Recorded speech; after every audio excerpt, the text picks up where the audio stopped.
El Uruguay vivía una especie de vergel de la inocencia, podemos decir, de una sociedad cobijada por un sistema político que planteaba las libertades individuales, la democracia, la separación de poderes, una sociedad que vivía en el entretejido interpersonal de los códigos de respeto unos a los otros, donde las diferencias de clases sociales no era un motivo ni de orgullo ni de desazón, sino que cada quien cumplía su rol. Siempre hubo, como en toda sociedad, determinados de pronto resquicios de ciertos resquemores entre alguna clase social y respecto a la otra, pero no era el común denominador. Uruguay vivía la vida de los barrios, de los pueblos, de la chiquilinada jugando en la calle, en los campitos, de las casas de puertas abiertas, de dejar el dinero debajo, yo lo recuerdo perfectamente, lo digo porque yo fui testigo, dejar el dinero debajo del cajoncito de ese de metal, ¿cómo era? De fierrito, y las botellas de leche vacía, o de pronto también las botellitas del agua mineral, y pasaba también al repartidor, me acuerdo claramente, digo hasta el nombre de la firma, de Agua Sirte, me acuerdo que pasaba por casa, y así los vendedores ambulantes, el barquillero, el panchero, el manicero, me acuerdo en el invierno, el heladero en verano, el afilador, yo llegué a ver todo eso. Era una sociedad que vivía Sí. pacíficamente. Si acaso el bar del que habla el coronel, pero mientras tanto, en los ámbitos políticos se estaban cocinando ciertas cosas.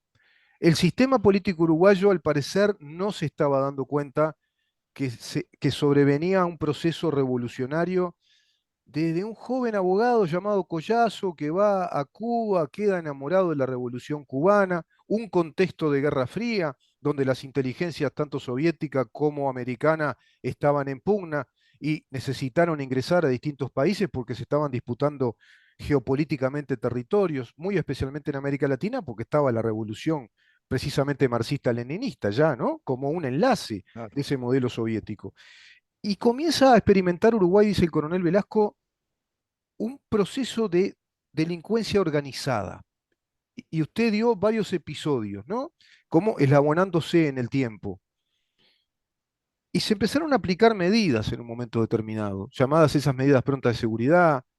eh, Artículo 31 de la Constitución, que dice, la seguridad individual no podrá suspenderse sino con la anuencia de la Asamblea General, ¿no? Nuestra Constitución dice que nos protegen en la seguridad individual, artículo 7.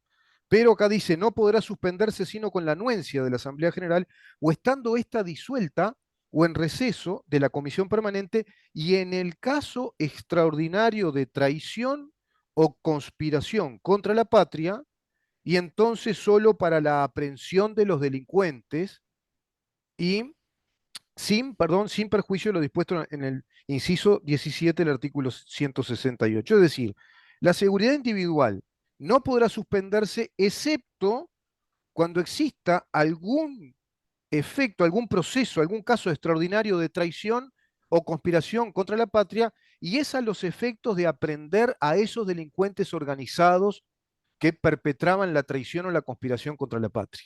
Eso dice el artículo 31 y se aplicó, ¿verdad, coronel? Claro. Claro. El presidente Pacheco lo aplicó Ujú. en reiteradas oportunidades. Claro, claro. Este, no obstante, ya en el año 59, el Partido Nacional, siendo gobierno, las tuvo que aplicar en varias oportunidades. Y en el 67, el general Gestido, que fue presidente que falleció y por eso ya se dio Pacheco de la primera magistratura del Mm, país, también las había aplicado inicialmente. claro. Gestido que no terminó ni el primer año de su gobierno, creo, ¿no? No, unos meses nomás, de Mm, marzo a diciembre, los sí. primeros días de diciembre. Estos Este, movimientos subversivos o de conspiración contra las instituciones atravesaron tres periodos democráticos, creo, ¿no? Tres gobiernos Más, democráticos. porque la conspiración empezó en el 58 Claro, claro. Es- o sea que estamos y hablando de un más. proceso que se explica históricamente, que es complejo, pero vemos que Sumamente complejo. pero vemos que en el Uruguay todo el sistema político hace muchos años conmemora por un lado, y por otro lado celebra, conmemora el golpe de Estado, es decir, hace memoria en común, y luego celebra la salida del golpe de Estado, la salida hacia la democracia. Pero el sistema político como un todo no se explica a sí mismo ni a la población qué fue lo que provocó ese golpe de Estado y toda esta situación de inestabilidad, de un crimen organizado, de una guerra fría que estamos analizando con usted, y que se estaba dando en un país cuya sociedad vivía en la inocencia, podemos decir. Si acaso ser, Total y absoluta. si acaso ser bueno es ser inocente, ¿no? Porque parece que una sociedad que es buena, que tiene valor, tiene código, parece que la asimilamos rápidamente a la inocencia. Quizás sí, inocente respecto a lo que estaba pasando, en ese sentido sí. Exacto. No sabían. Por eso yo siempre digo que vivíamos la salvaje primavera. Claro, Una, algo idílico, algo.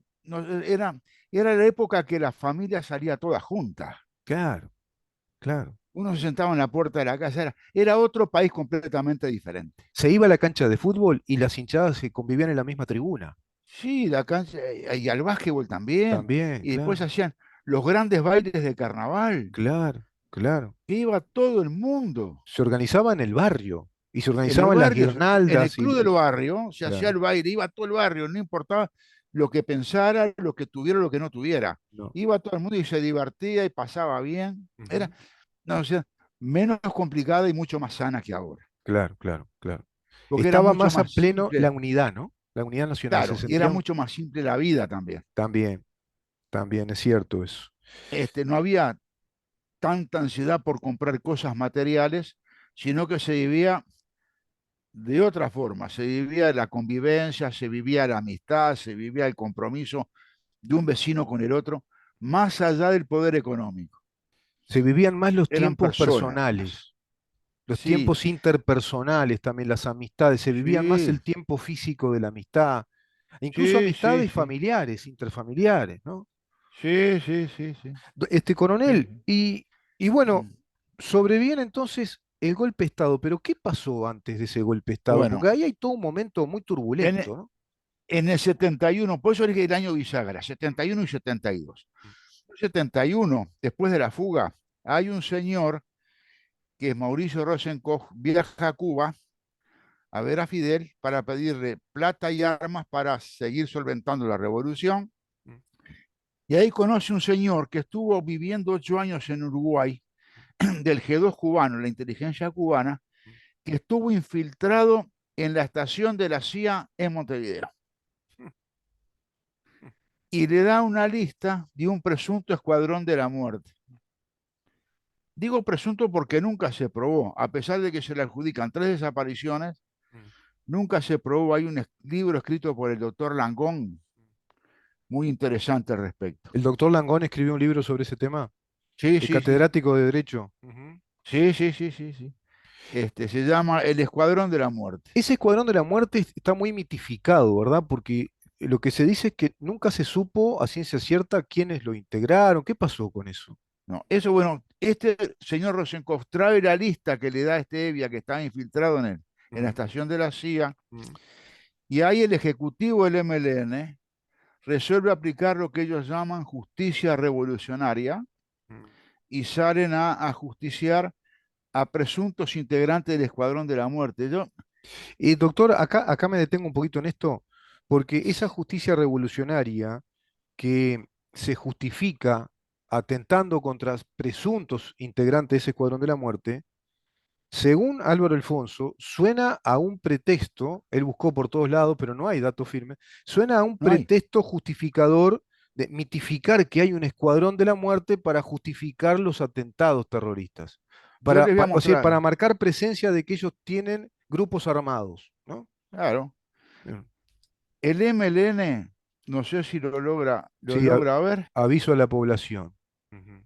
saca este volante con dos listas, una de gente condenada a muerte, que la Constitución la prohíbe expresamente, ¿verdad? Y otra lista por la cual se recomienda la captura y entregárselos al MLN para interrogar. El 14 de abril se desata la ola de violencia, fallan muchos atentados del MLN contra el presunto escuadrón, Mueren cuatro ciudadanos, entre ellos Armando Acosta y Lara, eh, dos oficiales de policía y un chofer de la policía. Armando Y Acosta y bueno, Lara, integrante del sistema político uruguayo, ¿no? claro, claro. Ah. Ya ahí ya, Eh, ya el sistema político abrió los ojos. exacto. Entonces, esa noche, por el presidente de la República, saca un decreto, el 277.992, Ujú.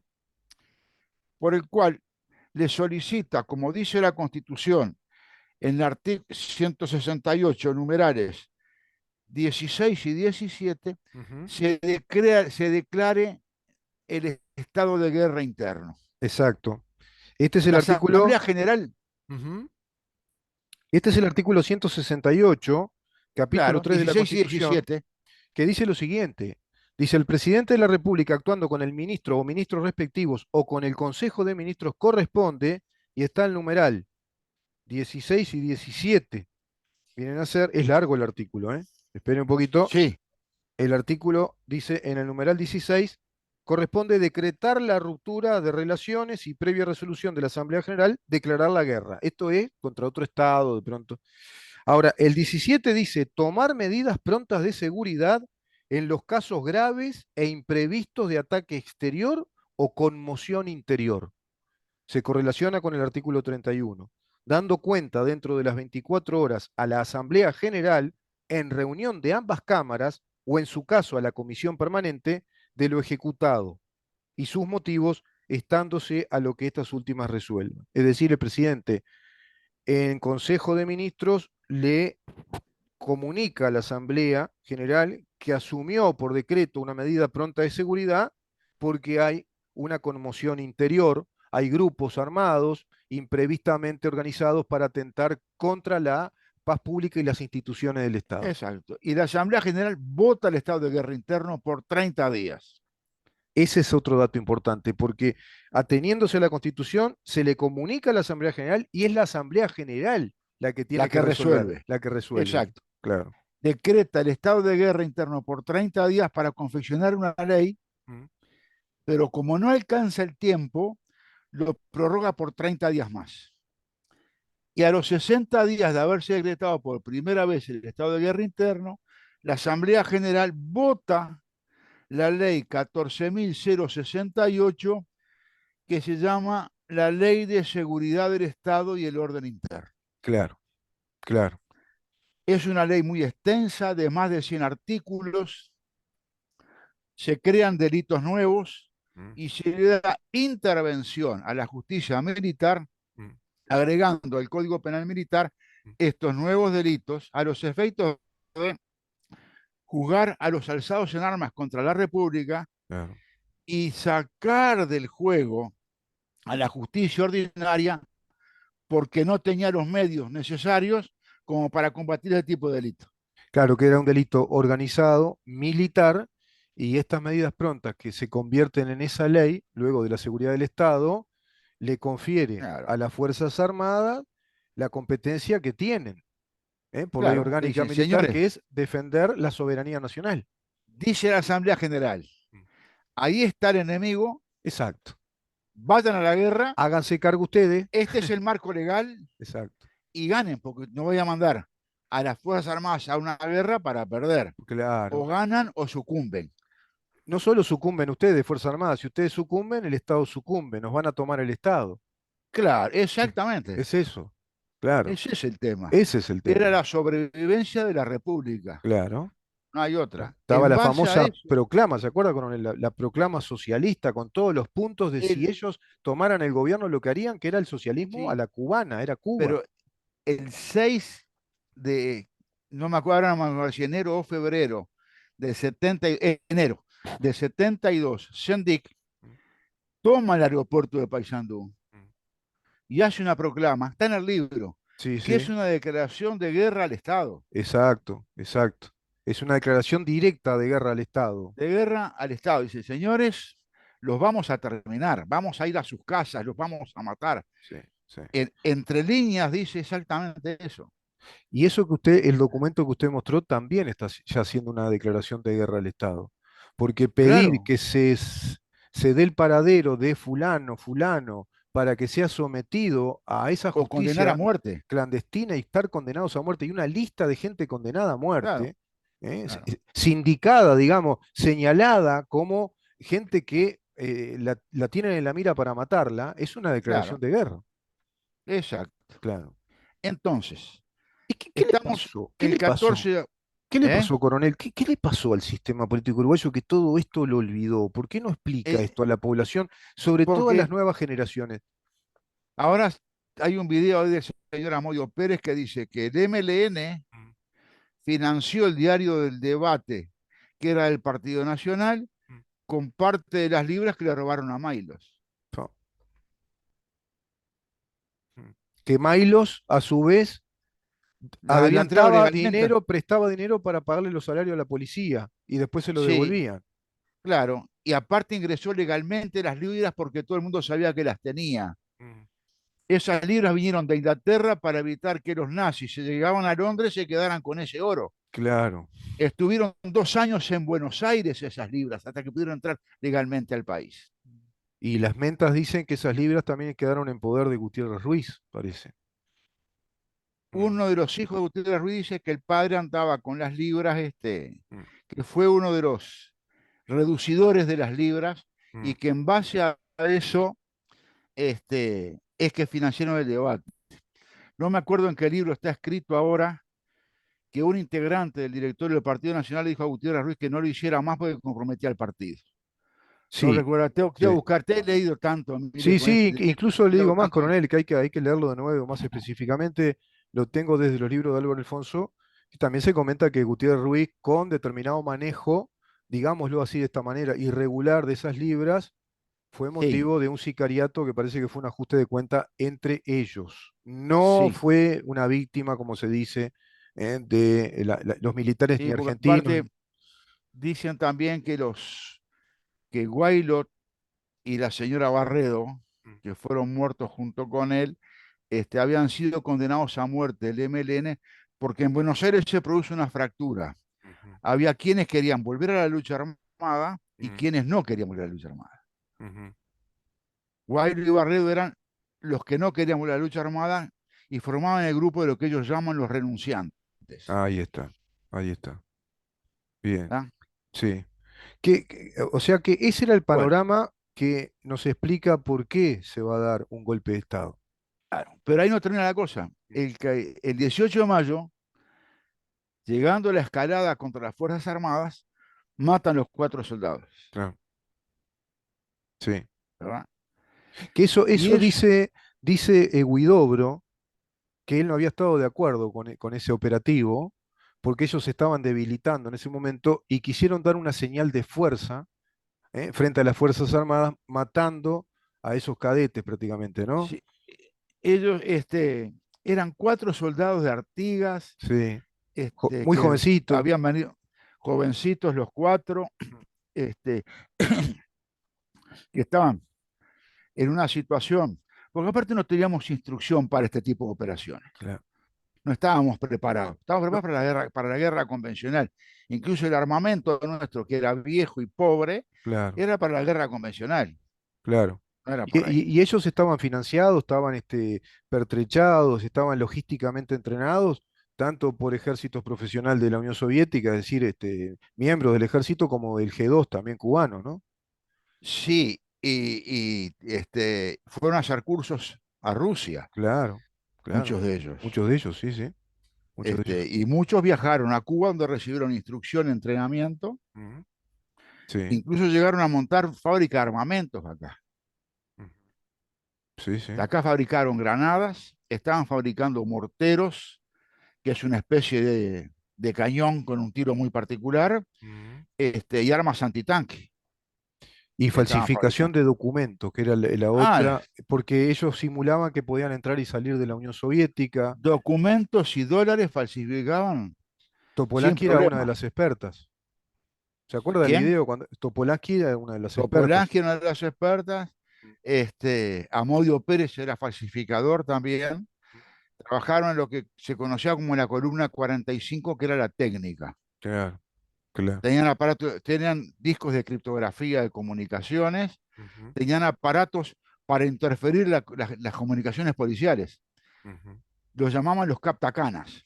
O sea que había espionaje, espionaje informático ya, Claro. claro. Mire, Claro. para hablar del espionaje en Uruguay tendríamos que hacer Un video de aparte. 1 hora Coronel, o yo dos creo que videos de media hora. con esto ha sido suficiente para que la gente que nos escuche, que nos vea, entienda qué fue lo que pasó, que fue muy complejo, todo un proceso que se fue eslabonando en el tiempo, que se explica a sí mismo, que hay que estudiarlo en serio y dejarse de embromar con tanta propaganda política Mire, vacía, barata, que lo único que sabe decir desde el sistema político es nunca más, parece que además utilizamos el nunca más de los argentinos, sí, nunca más la dictadura, y no se trata de la dictadura, se trata de ah, entender por qué sobrevino ese estado de excepción a través de exacto. una ley que es la ¿Qué ley lo de queremos seguridad del hacer? Estado. ¿Qué lo queremos hacer con ese libro, Claro, con Bravo? Esta ley de seguridad del Estado siguió vigente hasta marzo, abril de 1985, cuando fue derogada al retorno de la democracia.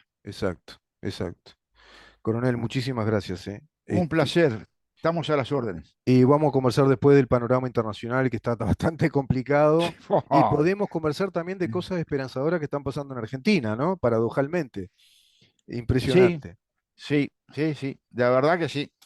Que pase muy bien, Hay Roberto. una luz al final del túnel. Ay, Gracias siempre, siempre igualmente. hay, sí, siempre hay que tener esperanza, siempre hay, sin duda. Que pase muy bien, ¿eh? Gracias igualmente. Un placer. El coronel Roberto Velasco, ¿eh? Un profesor además, profesor de historia y por supuesto coronel retirado, hablando con él de todo ese proceso histórico del Uruguay que nos tenemos que seguir explicando una y otra vez, porque por el otro lado, una y otra vez es pura propaganda vacía que no educa a la población y población sin educación es población que no está habilitada para vivir en democracia. Seguimos adelante.